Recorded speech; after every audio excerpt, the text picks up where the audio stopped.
उपनयन से पहले गायत्री मंत्र का पढ़ाया जाना जरूरी क्यों?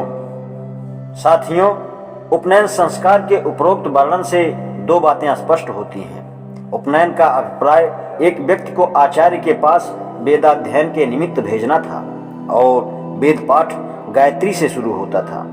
दूसरे यह कि उपनयन संस्कार के लिए कुछ वस्तुएं बहुत जरूरी होती थीं, जो इस तरह हैं। 2 वस्त्र, जिनमें एक शरीर के नीचे के भाग के लिए, जिसे वास कहा जाता था, और दूसरा शरीर के ऊपरी भाग का वस्त्र, जो उत्तरी कहलाता था।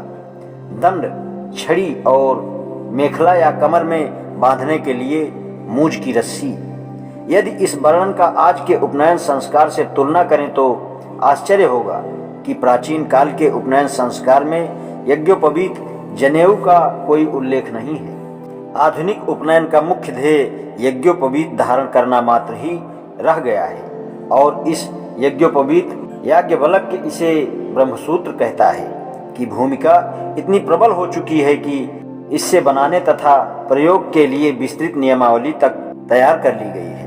यज्ञोपवीत में 9 बालिष्ठ के 3 तार होते हैं। हर तार एक देवता के लिए होता है। यज्ञोपवीत सीने से ऊपर या नाभि के नीचे तक न हो।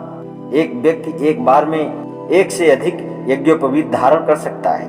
यज्ञोपवीत हर वक्त धारण करना चाहिए। जनेऊ पहने बिना भोजन करना या जनेऊ दाहिने कान पर टांगे बिना मलमूत्र विसर्जित करने पर स्नान करना, प्रार्थना करना, व्रत करना आदि प्रायश्चित करने पड़ेंगे। 9 तंतुओं के 9 देवतो हैं। देवता स्मृति के अनुसार ये हैं: ओंकार, अग्नि, नाग, सोम, पितृ, प्रजापति, वायु, सूर्य, विश्वदेव। इसमें कुछ परिवर्तन भी आए।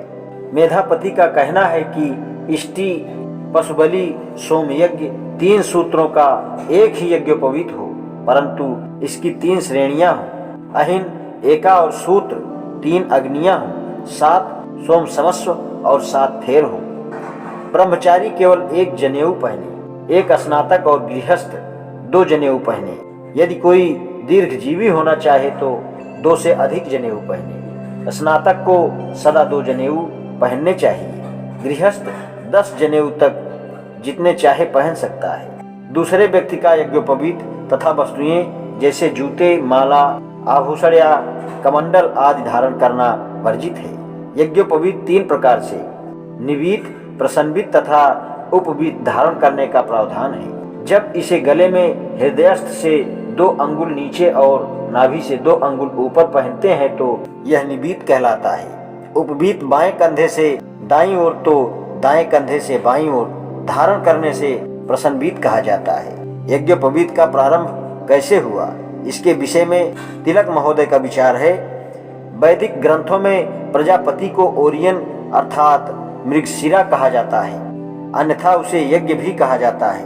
अतः कटि प्रदेश में धारण किया जाने वाला पट प्रजापति के नाम पर स्वाभाविक रूप से यज्ञोपवीत कहलाता है। अब यह ब्राह्मणों का जनेऊ कहलाने लगा है। यहाँ यह प्रश्न उठता है कि जनेऊ ओरियन से कमर में बंद पटुका का स्वरूप है।